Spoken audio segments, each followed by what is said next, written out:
وَإِذْ تَأَذَّنَ رَبُّكُمْ لَئِن شَكَرْتُمْ لَأَزِيدَنَّكُمْ وَلَئِن كَفَرْتُمْ إِنَّ عَذَابِي لَشَدِيدٌ۔ سیدہ عائشہ صدیقہ رضی اللہ تعالی عنہا فرماتی ہیں کہ اللہ کے رسول صلی اللہ علیہ وسلم رات کو اتنا لمبا قیام کرتے کہ آپ صلی اللہ علیہ وسلم کے پاؤں مبارک سوج جاتے۔ ایک رات میں نے نبی کریم صلی اللہ علیہ وسلم کی یہ کیفیت دیکھی اور کہا کہ اللہ کے رسول، اللہ تعالیٰ نے تو آپ سے مغفرت کا وعدہ کیا ہے، پھر آپ اتنی تکلیف اور مشقت کیوں اٹھاتے ہیں؟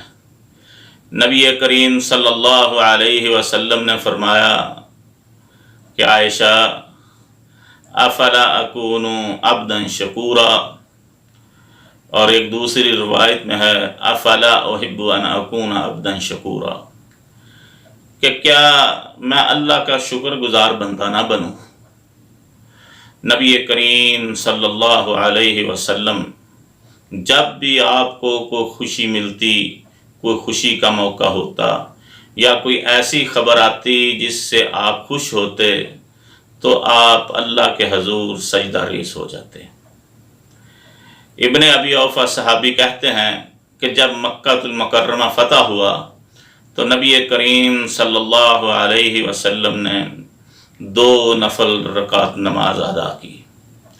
اسی طرح ابو بکر صحابی رضی اللہ تعالی عنہ کہتے ہیں کہ نبی کریم صلی اللہ علیہ وسلم کے پاس جب بھی کوئی خوشی کی خبر آتی تو آپ سجدہ شکر ادا کرتے۔ اب ہمارا کیا حال ہے کہ ہم اللہ کی دی ہوئی نعمتوں کو کیا اس کے اطاعت میں لگاتے ہیں؟ ہم اس سے اللہ کا شکر ادا کرتے ہیں یا نہیں کرتے، یا اللہ کی نعمتوں سے اس کی نافرمانی کرتے ہیں؟ میرے بھائیو، اللہ کی نعمتوں کا شکر کا بہترین طریقہ یہ ہے کہ ہم اللہ کی دی ہوئی نعمتوں کو اس کی اطاعت میں لگائیں، اس کی دی ہوئی نعمتوں سے لوگوں کو فائدہ پہنچائیں اور اللہ کی نافرمانی نہ کریں۔ اللہ کی نعمت ملے تو انسان میں تکبر، غرور نہ آئے، بلکہ اس میں عاجزی اور انکساری پیدا ہو۔